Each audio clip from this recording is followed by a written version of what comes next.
Dear student, मैं doctor R S Yadav आपके सम्मुख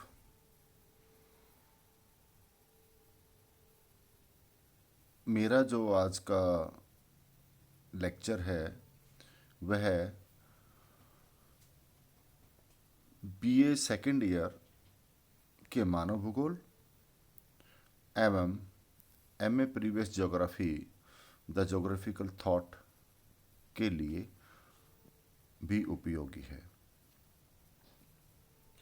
पिछले लेक्चर में हमने शुरुआत की थी मध्यकाल में अरब भूगोलवेत्ताओं के का क्या योगदान था भूगोल के विकास और इतिहास के क्रम में। इसी क्रम में जो पूर्व लेक्चर जो आपने जो जिसको काफ़ी पसंद किया है उसमें हमने परिचय के साथ साथ अरब साम्राज्य और अरब भूगोलवेत्ताओं के के प्रगति के क्या कारण थे उस पर हमने डिस्कस किया था। आज हम जो अरब भूगोलवेत्ताओं की देन यानी contribution of Arab Arab geographers part 2 में अरब भूगोलवेत्ताओं के भौगोलिक योगदान पर चर्चा करेंगे। मेरे पूर्व लेक्चर में कुछ जो त्रुटियां थी, मैं उसके लिए मुझे खेद है। मैंने पूर्व लेक्चर में जो कि मुझे कमेंट से भी पता लगी हैं और मैंने 2-3 बार मेरे लेक्चर को भी सुना जो मैंने एक कल ही डाला था, उनमें एक स्थान पर जो मेरे से गलती हुई थी वो ये कि मैंने 300 ईस्वी पूर्व एक शब्द यूज किया था वहाँ पर, जबकि वो ईस्वी पूर्व नहीं, वो ईस्वी था। ये एक जब आप ऑनलाइन लेक्चर बनाते हैं, मैं क्षमा प्रार्थी हूँ, ये ऐसी त्रुटियाँ हो जाती हैं। एक उच्चारण के संबंध में मिस्टेक जो मेरे से हुई थी कि मध्यकाल को मैंने मेडाइवल शब्द यूज़ किया, जबकि एक्चुअल में वो मेडीवल है। इसी क्रम में चूंकि ईस्वी पूर्व और ईस्वी जो कि बीसी और एडी से संबंधित हैं, क्राइस्ट के जन्म से जो पहले के वर्ष हैं वो उल्टी क्रम में चलते हैं और उसके बाद में सीधे क्रम में हैं। अब जो अर्बन अर्ब हाँ, एक और जो मैं अभी अभी मैंने उच्चारण से निकला, अर्बन जोग्राफर्स, बिकॉज ये एक त्रुटि मेरे से कई बार हुई है। ये अरब भूगोलवेत्ता हैं। कई बार क्या होता है कि जैसे अमेरिका के जो जोग्राफर हैं हम उसको अमेरिकन जोग्राफर्स कह देते हैं, ब्रिटिशर्स जोग्राफर, फ्रेंच जोग्राफर्स। तो इंग्लिश में अरेबियन या होना चाहिए था, मैं उसको कई बार अर्बन बोल गया हूँ मेरे लेक्चर में, जबकि वो अरब भूगोलवेत्ता है। अर्बन एक अलग शब्द है। अर्बन ज्योग्राफी नगरीय भूगोल के लिए इस्तेमाल होता है। यहाँ पर आप उसे अरब भूगोलवेत्ता ही समझें। बिना वक्त गुजारे हम अपने लेक्चर को स्टार्ट करते हैं। जो योगदान है, कंट्रीब्यूशन जो अरब भूगोलवेत्ताओं का, उसे हमने 9 खंडों में विभाजित किया है, जिसे हम अभी अध्ययन के रूप में देखेंगे। अरब भूगोलवेत्ताओं की मुख्य देन या योगदान, कंट्रीब्यूशन ऑफ अरब जोग्राफर्स। अरब भूगोलवेत्ताओं के योगदान को हम यहाँ 9 भागों में डिस्कस करेंगे। यानी उन्होंने जो कार्य किया मध्यकाल में अंधकार युग के पश्चात, उसको हमने 9 भागों में बांट करके उसका अध्ययन किया है। यानी उन्होंने जो अध्ययन किया, अन्वेषण किए, खोज कार्य किए या जो ग्रंथों का अनुवाद किया, उन सबको निम्न 9 कर्मों में हम जानेंगे। प्रथम यानी जो पहला है वो है प्राचीन भौगोलिक ज्ञान की रक्षा। यहाँ पर अरब भूगोलवेताओं का एक महत्वपूर्ण कार्य यह था कि प्राचीन युग के यूनानी और रोमन ग्रंथों का अरबी भाषा में अनुवाद करके उन्होंने यूनान के भौगोलिक ज्ञान को जीवित रखा था। ठीक है, यहाँ पर यूनान का जो भौगोलिक ज्ञान था, जो कि हमने पहले लेक्चर में पढ़ा था, जो एंशियंट या प्राचीन भारतीय भूगोलवेत्ताओं को योगदान था, उसमें यूनान और रोम का मुख्य योगदान था। यूनानी भूगोलवेत्ता उसमें प्रमुख तौर पर थे। उनका जो ज्ञान था उसको जीवित रखा, यानी उसका अध्ययन किया गया। इसके अतिरिक्त भी उन्होंने अपने द्वारा जो कार्य किए, जो खोज की, जो अन्वेषण किए, उससे भी ज्ञान में वृद्धि की। इसका परिणाम या जो ये किया गया वो इससे स्पष्ट है कि 8वीं शताब्दी में अरब साम्राज्य पर अब्बासी वंश का आधिपत्य स्थापित हुआ। उस समय खलीफा प्रशासनिक कार्यालय को सीरिया के नगर दमिश्क से हटाकर इराक के नगर बगदाद में स्थापित किया गया। यहाँ पर जो प्रशासनिक कार्यालय, जो खलीफा शब्द यूज हुआ है, ये जो रूलर होते थे उस वक्त, उनके अधीन जो ओहदेदार या धार्मिक कार्यों को जो लोग टैकल करते थे या संभालते थे, उनके लिए कहीं एक रूलर के रूप में खलीफा शब्द का इस्तेमाल किया गया है। अब यहाँ पर जो प्रशासनिक कार्यालय था उसको सीरिया के दमिश्क से हटाकर इराक के नगर बगदाद में स्थापित किया गया।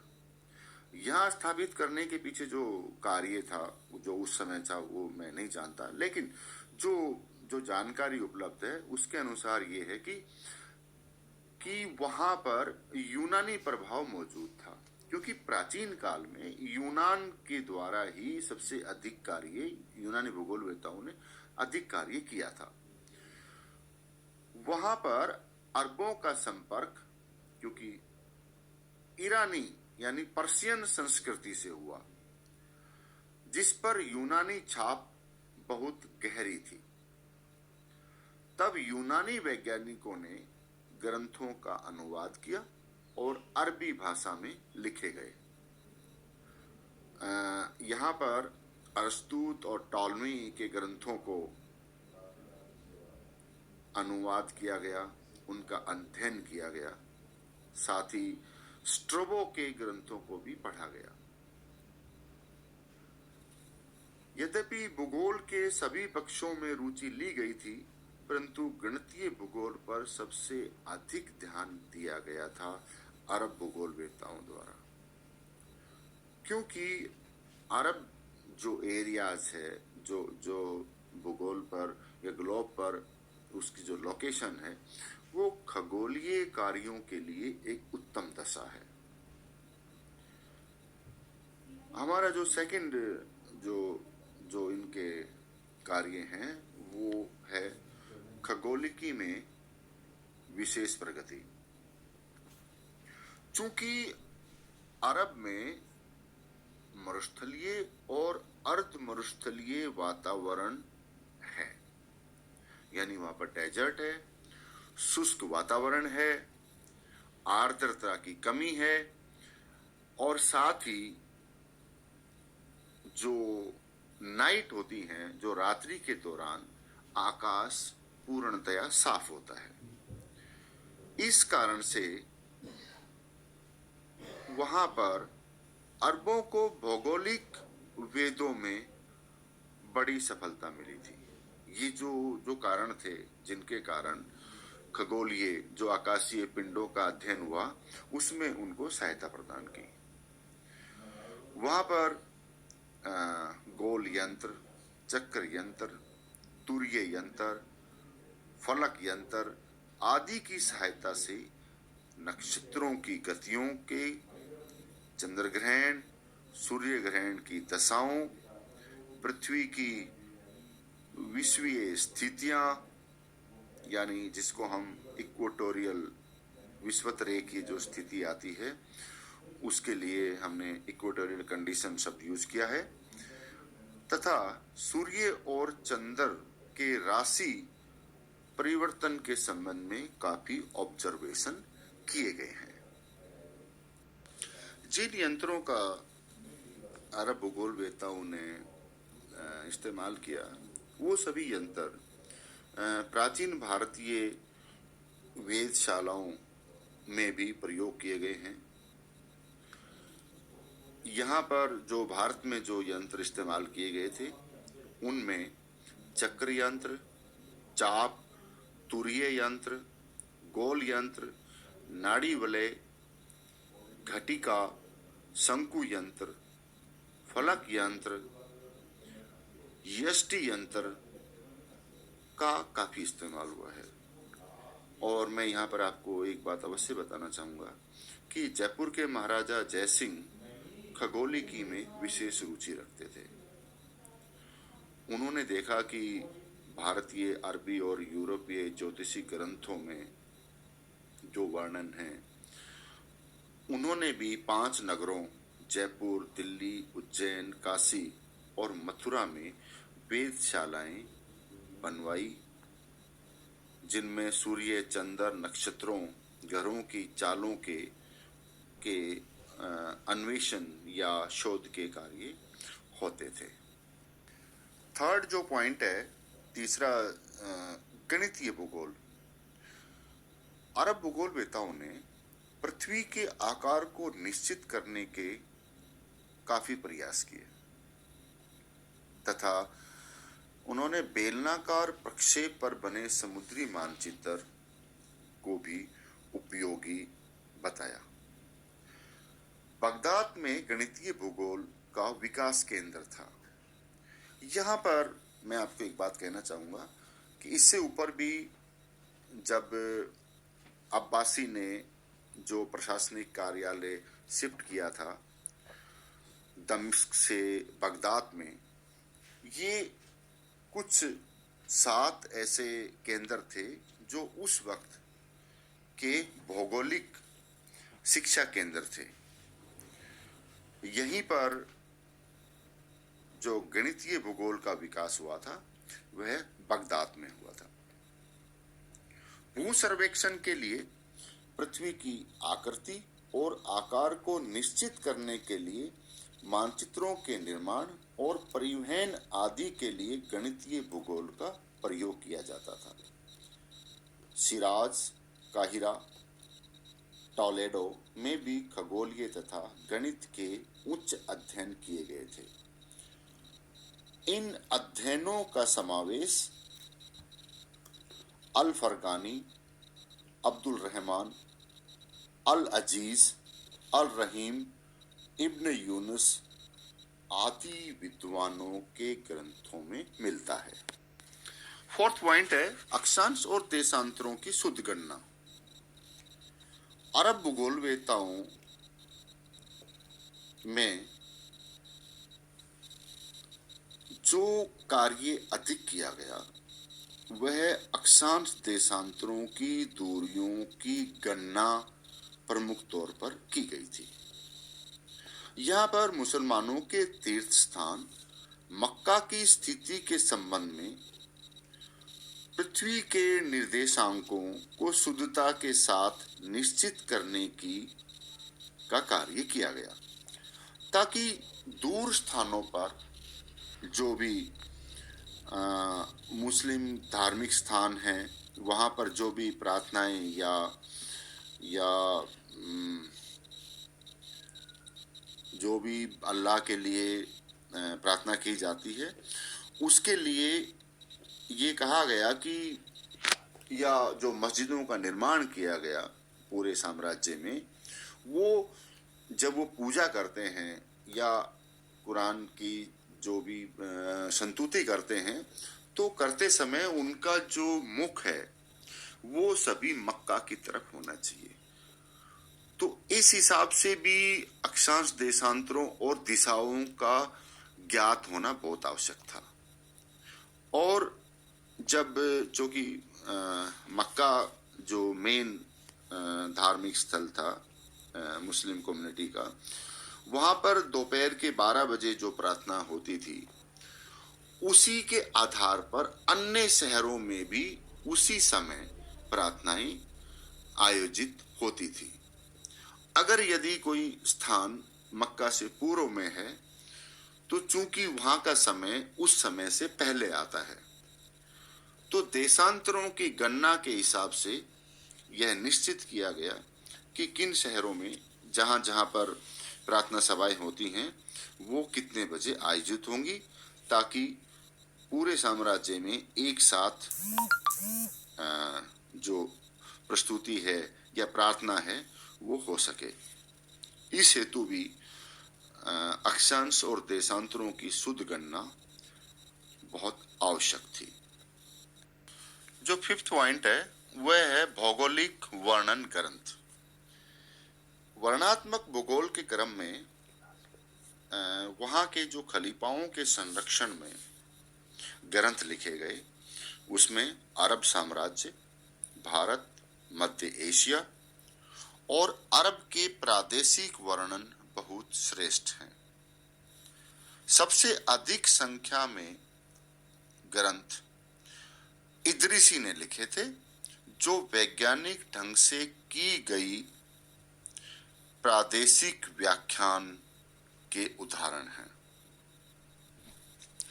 अन्य जो कार्य उस वक्त किए गए, उनमें सुलेमान, अबू जैद, रमहूर मुजी, इब्न खुर्दाहदेब, इब्न फागिही, अल जनी आदि के नाम प्रमुख हैं। खुर्दाद बहे की पुस्तक रास्ते और मुमालिक में अरब, फारस, हिंदेशियाई द्वीपों, मलया, जापान, कोरिया का भौगोलिक वर्णन मिलता है एवं इन देशों के व्यापारिक मार्गों के अलावा सामान्य भूगोल और नगरों के वर्णन भी लिखे हुए हैं। अल याकूबी ने अरब, मिस्र, सीरिया, इराक, ईरान और भूमध्य सागरीय अफ्रीका के नगरों का भूगोल नामक पुस्तक लिखी। अल मसूदी ने ईरान और इराक का भूगोल लिखा तथा अल बरूनी ने भी अपनी पुस्तकों में उपरोक्त शहरों का वर्णन किया है। अल मसूदी ने जो दो पुस्तकें जो प्रसिद्ध रही हैं, उनमें सोने की चरागाहें और जवाहरातों की खानें तथा उपदेश और निरीक्षण प्रसिद्ध हैं। इब्ने हाकल ने अपनी भौगोलिक यात्राओं के संबंध में दो पुस्तकें, पृथ्वी की आकृति और दूसरी संसार के देश, जिसमें देशों का सामान्य भौतिक और आर्थिक भूगोल लिखा गया था। अल बरूनी भी अरब भूगोल वेताओं में प्रमुख स्थान रखते हैं। उन्होंने मध्य एशिया के उज्बेकिस्तान का से अफगानिस्तान के नगर गजनी से भारत आया था। उन्होंने भारत में रहकर यहाँ के ग्रंथों का अध्ययन किया एवं उन्होंने अपनी 3 पुस्तकें लिखी, जो कि किताब Hind, the book of India, जवाहरात, प्रीशियस स्टोन्स, और तीसरी जो बुक थी, स्थानों की सीमाएं तथा दूरियों की शुद्धियां। Boundaries of the places and corrections of distance प्रमुख थी। अल बरूनी खगोलिकी, गणित, वर्णात्मक भूगोल के प्रख्यात विद्वान थे। उन्होंने देशांतर निर्धारण के लिए त्रिकोणमितीय विधि पर भी लेख लिखा था, जो कि आज भी वर्तमान में भौगोलिक सर्वेक्षण के लिए त्रिभुज सर्वेक्षण आज भी किया जाता है, इस पर भी उन्होंने कार्य किया था। एवं अल बरूनी ने जो एक विशेष कार्य जो अरब भूगोलवेताओं में के अध्ययन में नहीं पता चला है, वो अल बरूनी ने किया। उन्होंने औषधियों के निर्माण में भेषज विज्ञान पर भी अपनी पुस्तक लिखी। यानी जो आयुर्वेदिक या जड़ी बूटियों के आधारित जो विज्ञान है, जो दवाई बनाई जाती है, उसे भेषज विज्ञान कहा जाता है। इसमें पौधों, पशुओं और खनिजों से औषधियां प्राप्त करने का वर्णन और उसके संबंध में जानकारी उन्होंने अपनी पुस्तक में लिखी है।